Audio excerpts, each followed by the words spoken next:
Make an argument as a stewardess did on one of my recent flights when she tapped me on the shoulder as I was leaving the airplane and said to me, "Errol Spence is the best fighter in the world."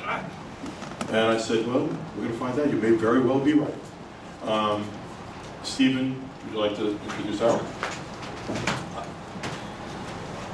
As we sort of come to the tail end of 2017, we look back and there were several sort of developments or sort of breakout performances of the year. We started the year early with Gervonta Davis winning his first world title. A little bit later in the year, we saw David Benavidez become the youngest current world champion. And those are two of the breakout performances, but probably, not to demean any of those because those are two exciting young fighters, but no one had a bigger breakout than Errol Spence this year. For a couple of years, Errol had been a guy who everyone was watching, and then he went over to Sheffield, made pretty quick work of Kell Brook, a very tough Kell Brook on foreign soil, and now he's being mentioned, rightfully so, among the most talented fighters in boxing. So with that, the IBF welterweight world champion, Errol Spence.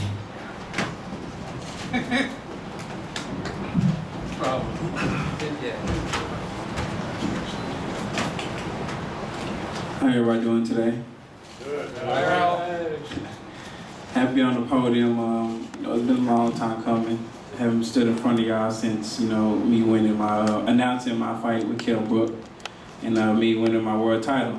But now it's time to defend my title, capture more titles, become the undisputed welterweight champion of the world, and that's what I'm willing to do next year.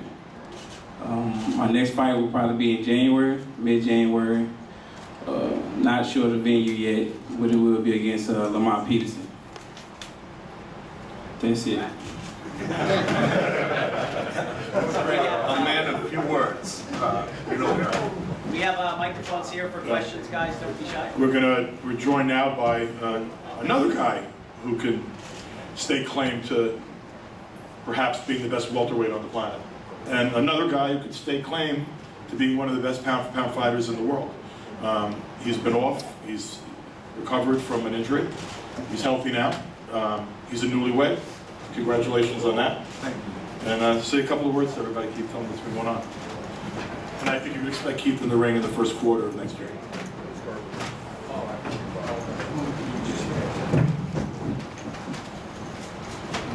Good evening.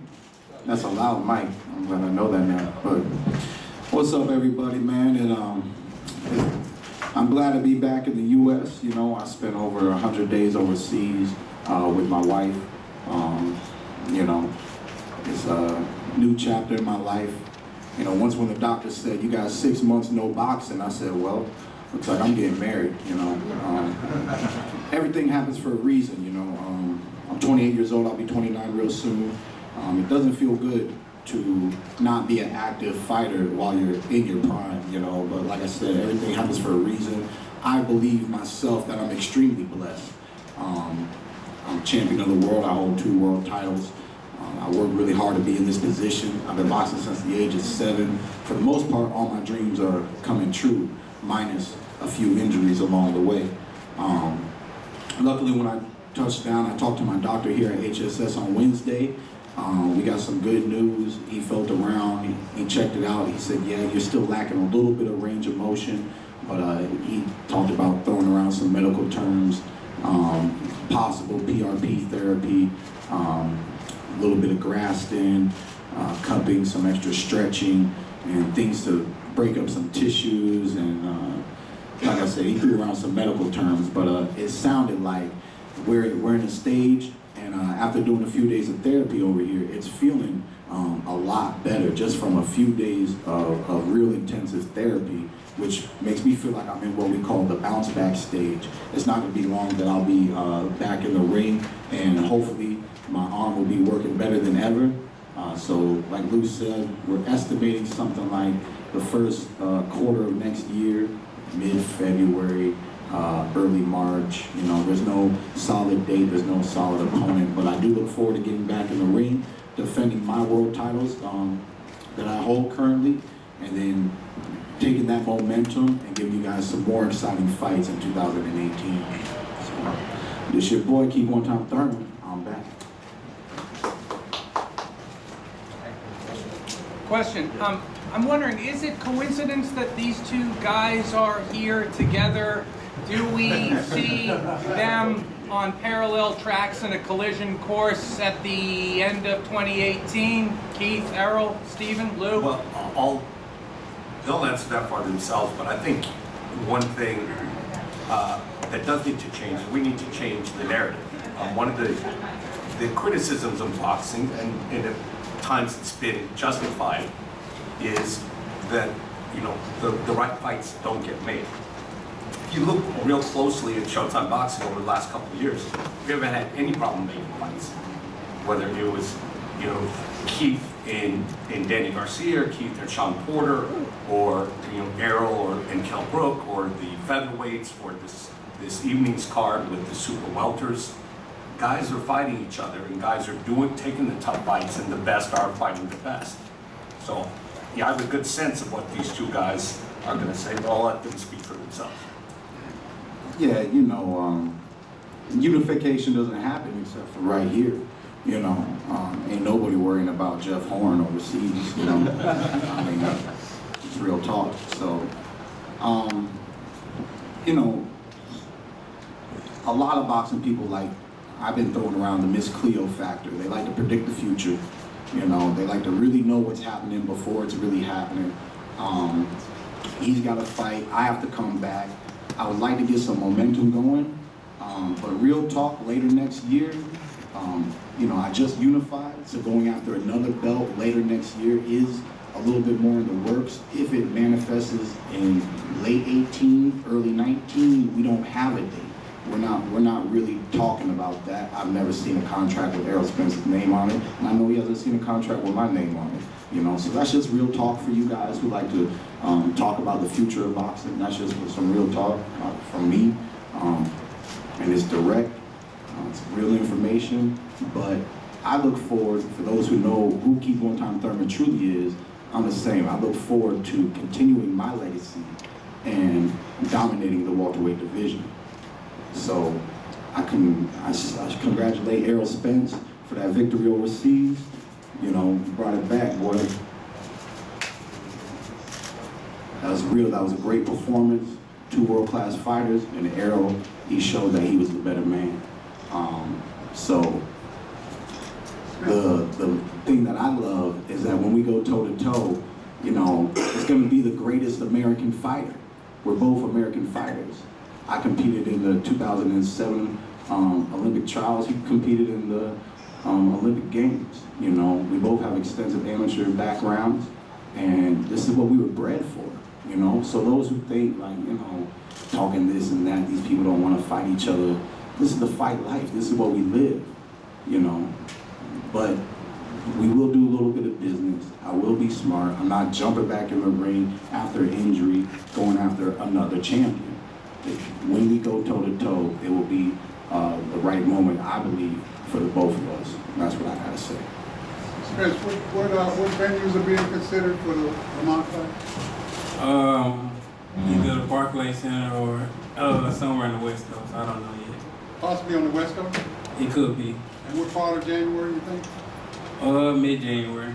And why Peterson, did he give up his belt to fight you? Was that a strategy of his or something?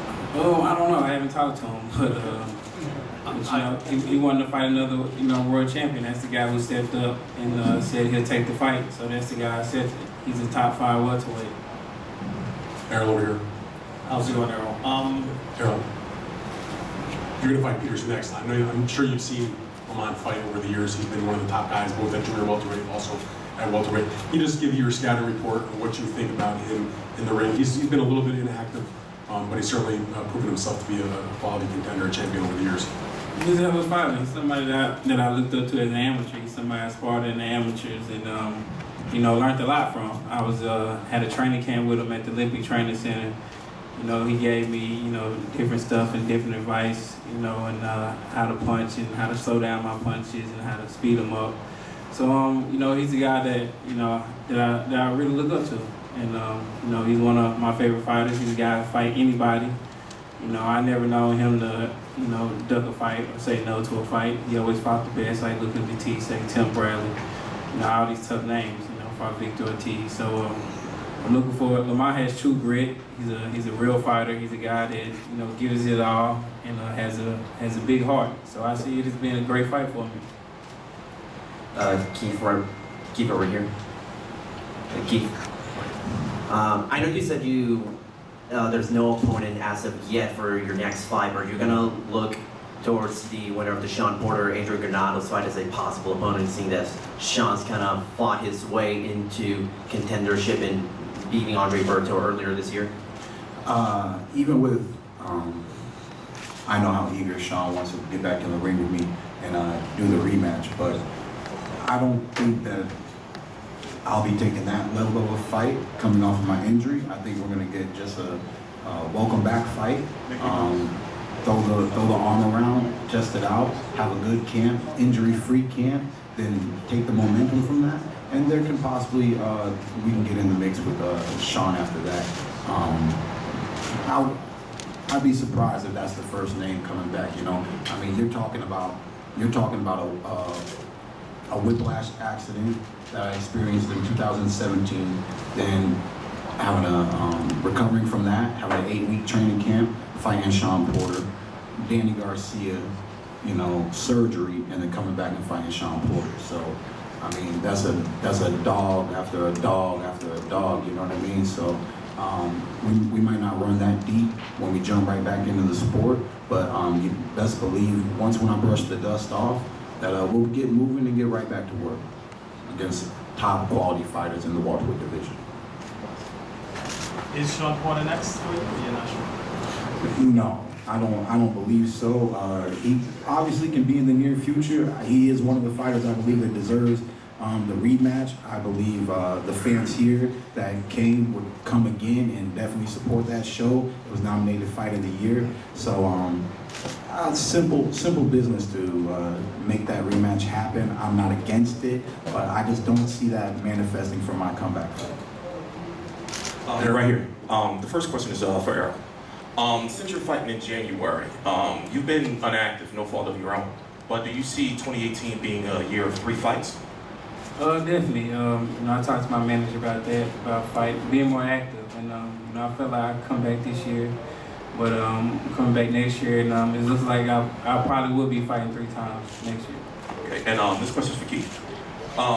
So you have to do a training camp, and it's going to be about 8 weeks. So it's realistic to say that you're going to be back in, like you said, late February, about March or so. Yes. So you're going to be fighting someone. It's guaranteed in the top 15 to be the WBC or the WBA, correct? That should be correct, yes, sir. Mm-hmm. We're not.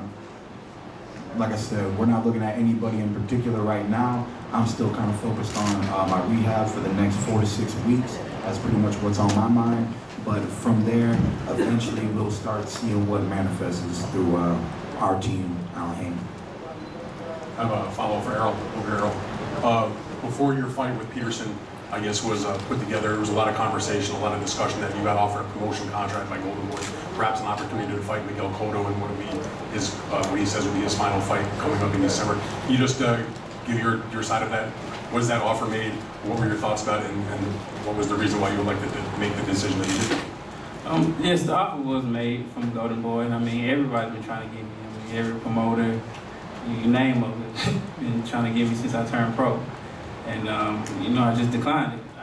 I don't want a promoter right now.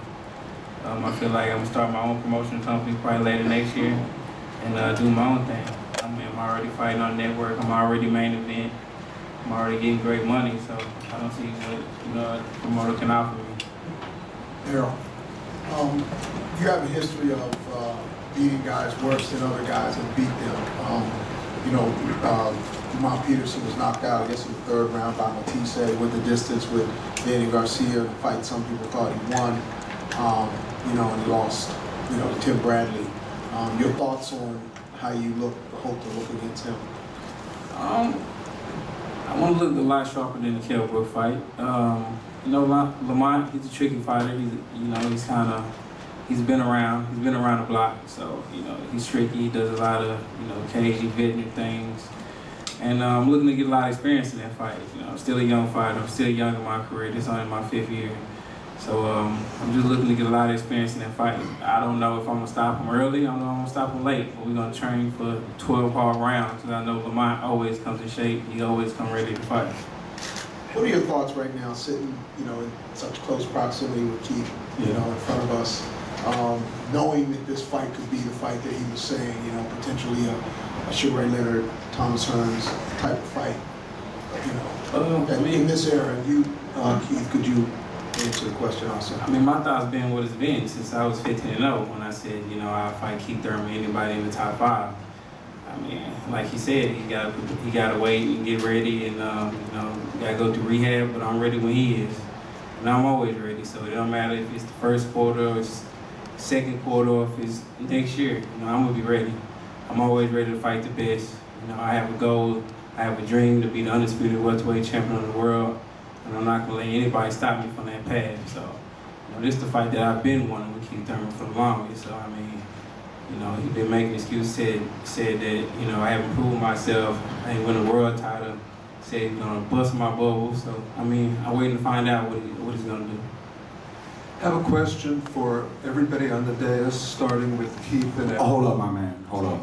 I'm supposed to retort. I'm supposed to also I'm answer sorry, the question. go ahead. It's okay, man. You know, I look forward to the fight. I look forward to great competition, you know, and Errol is that. He's great competition. You know, my motto stayed the same. I gotta, I'm not afraid to let it go. If you can beat me, beat me. You know, because when I train and when I fight, I give it my best. And even if you start getting at me, it just makes me dig. You know, a lot of people don't understand what it's like to live the life of a fighter. But I'm that true warrior, you know. I remember when I was coming up, and Max Kellerman, I believe it was, some TV guy asked me backstage, you know, what's gonna happen the day that you get hit? You know, I looked at him like, you ain't never seen me get hit. You know, I was sparring world champions when I was 14, 15, 16 years old. You know, I always say, I used to get my ass whooped, so now I have the right to whoop ass, you know? It was a long road to be where I am today, to have the knowledge that I have about the sport of boxing. You know, I'm definitely a student of the game. Errol too, he's a student of the game. Tremendous fighter, I'm a tremendous fighter. And great competition, real great competition. I tell people this every once in a while, man. There's nothing more satisfying in life, including sex, all right? There ain't nothing, all right? I'm just a real one, okay? There ain't nothing more satisfying than a good motherfucking fight. There's a level of adrenaline that your body produces, right? Natural hormonal, natural instincts, right? Like, it's just different, man. It's just different. I like the blood flowing, I like the pump. I like being in danger. I like the threat. I like being in danger. And a lot of fighters don't put me in danger. A few fighters have put me in danger. And I know he's gonna be training really hard trying to put me in danger, you know? But I live for that. And I wanna rise to the occasion and show them what the truth really looks like. So at the end of the day, man, this is a fight that you guys have been talking about. You won't stop talking about, and you should keep talking about it, because when it manifests, when it goes down, it will be one of the best fights of this generation, as long as he stays at the top, does his job, I stay at the top and do my job, but I don't really see nobody stopping me. Hey Keith, question for everybody on the dais, starting with Keith and Errol. What are your feelings about the issue of athletes standing for the national anthem? I just got back into America, so I'm gonna be real simple and say no comment. Errol? I mean, I don't see it as a disrespect to the soldiers. You know, it's more of a, you know, standing up for the rights. I mean, you know, he's basically doing that because, you know, you have young, you know, black men, minority men getting gunned down and, you know, and killed in the streets. You know, and it's no justice being no justice for it. So that's why, you know, Kaepernick did what he did. I think it's, you know, it's all getting blown out of proportion. You know, everybody's having their different views on things, but when you get down to the root of it, you know, can you say, is he lying? I mean, you look at the stats and look at the statistics of what's going on in America. I mean, it's true what he's saying. So, I mean, I don't see nothing wrong with it at all. I mean, he's not disrespecting the soldiers. I mean, he even said it, you know, he respects the soldiers. I respect the soldiers. I respect them for defending this country. So, I mean, I'm with it. Lou? Hey Keith, let me ask you, after you have your Wait. Hold on. I think the reason that soldiers go to war is so that people have the right to free speech and free expression, and I know veterans who have said that they went to war and fought so that people could kneel and make a statement, and I have no issue with it. I think it's someone's conscience that dictates that, and their freedom of expression. Will you support it? Yeah. And Stephen? Well, on that issue, I think there are two disappointing aspects, you know, in my opinion. One is that we're no longer having a conversation about it. We have become so divided on this issue that it's now about military and who's patriotic, and that never was what Colin Kaepernick set out to do. So we're not even engaging in a conversation between two groups with different opinions. One group is talking about inequalities and social justice. Another group is talking about whether, you know, playing the national anthem and what's appropriate for as a sign of respect before it. So the conversation is not there. And I think the second disappointing part is part of the reason why the conversation isn't there, is that we have a president who, instead of unifying as leaders are supposed to do, he has chosen to prey upon this and really deepen the divide and pander to certain base instincts. So it's candidly where the issue is right now is rather depressing, because I don't see progress being made. It's just getting worse. I also think that the guy that did 3 term, tours of duty in Afghanistan on the Pittsburgh Steelers, who elected to come out and stand, had a right to do that too, and shouldn't have been shamed for doing that either. So, like, I have my own opinion, but I think this is all about being what America's supposed to be. Is freedom. Is what people go to war for, is what they fight for, and equality. And I think I agree with Stephen that the terms of engagement have to change in terms of discussion and communication. That probably starts with the problems we have with the guys in the country. So that's the end of politics. Good stuff. Hey Keith Thurman, after you have your welcome back fight, you kind of alluded to it, but what would you say would be the biggest fight for you at the welterweight division? You know, when you're ready, you feel 100%, and who do you feel would be like your toughest competition, your Sugar Ray Leonard, your Hagler type of opponent? Well, one thing that I was very excited about, roughly somewhere about maybe 2 years ago, or maybe even a year ago, was the undefeated champions at welterweight. You know, Kell Brook got beat by Triple G. That messed up everything. He was still an undefeated welterweight. I kept saying that until Errol really put that L in his backpack for him. So now he walks around with that. We had Danny Garcia as an undefeated welterweight. I handled that. So we're running out of undefeated welterweights. There's great competition, hands down, in the welterweight division. But, you know, like I said, ain't nobody thinking about that Jeff Horn boy, you know. But EJ and myself, you know, to me, we're the only real dogs left. So when we get in, when we get in the ring together, you know, it should be elevated, and the stakes that are on the line, what it means for the welterweight division. You know, Real talk, everybody knows there's no Floyd Mayweather. Real talk, everybody knows there's no Manny Pacquiao. Real talk, everybody thinks they know who the real champion is.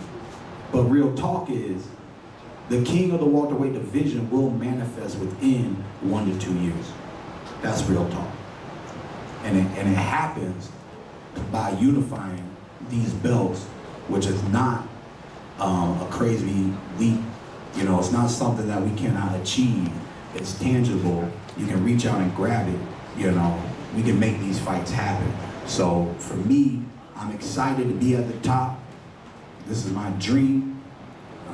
I remember when I was young, we used to be on before Facebook. What was MySpace, right? Remember that, right? It was MySpace. I'm old enough to act like we got to go back in time to remember things now. But MySpace, I put up on my little headliner. At first, I had some dirty stuff that I had to take down, but I had to do something that maybe that mama could appreciate. So I put "Living a Dream." I remember living a dream because my life was boxing, and boxing is my dream, and I get to live it, and now I'm champion. But I wanted 1 belt. I want 2 belts. I want 3 belts. I want to be the best welterweight in the welterweight division. The welterweight division has immense history, tremendous history, and I'm just doing my best to be a part of that history. Real talk, Stephen, please, and I guess Lou or even Keith can chime in if he wants. Sorry, I actually really liked the phrase real talk. That wasn't satire at all. But real talk, though, it felt like there was a great opportunity after Errol beat Kell Brook overseas, because obviously England's crazier about boxing than America is, unfortunately, but hashtag real talk, to give this welterweight division, which is deep, and as Keith mentioned at the top, we really don't know who #1 is right now, and it's not Horn or Pacquiao for sure. To give this division sort of the prestige it deserves, to find out who's #1, to make Errol and Keith global figures, but Keith is hurt, and for whatever reason Errol was inactive thereafter.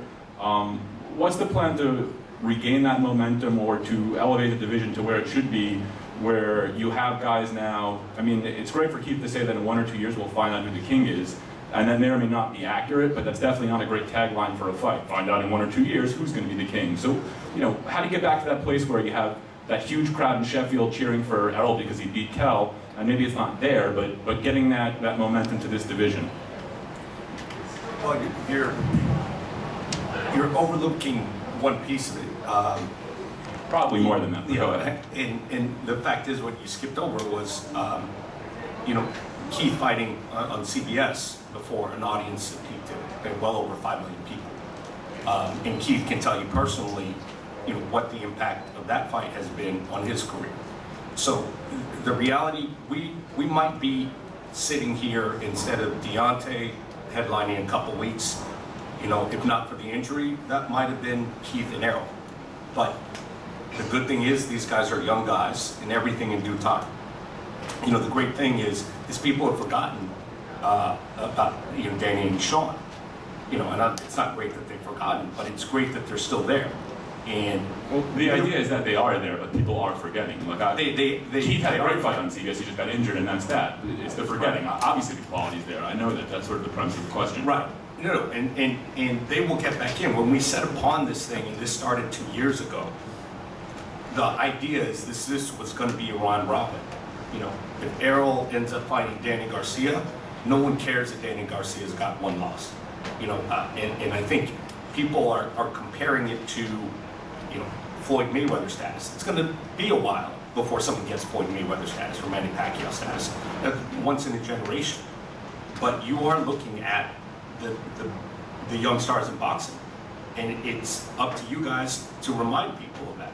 Yes, Floyd's retired, Manny's essentially... Can I just throw one thing in? Besides it being upon the media to sort of accurately reflect the quality of the division and, I guess, the star status of these guys, part of the thing that made me mention Brook versus Spence instead of Keith, whose fights against Porter and Garcia are obviously equally noteworthy, is that England, and you can point to a lot of overseas places, those are big markets for boxing, and when you make international fights, and Floyd just did this with McGregor, and yeah, there's the UFC aspect and the racial aspect, but at the end of the day, when you take someone from overseas who's got a huge following and put them against someone from the States, it adds something to a fight. Now, I'm not saying you want to do something gimmicky like Horn versus Pacquiao, but I guess my point is, as great as something is on CBS, you know, Floyd really made his name, in a way, in a global sense, when he took on Hatton for the first time. And so I'm just thinking in those terms, and maybe that's unrealistic, you know. But What moving welterweight division gave? that's the problem. I understand.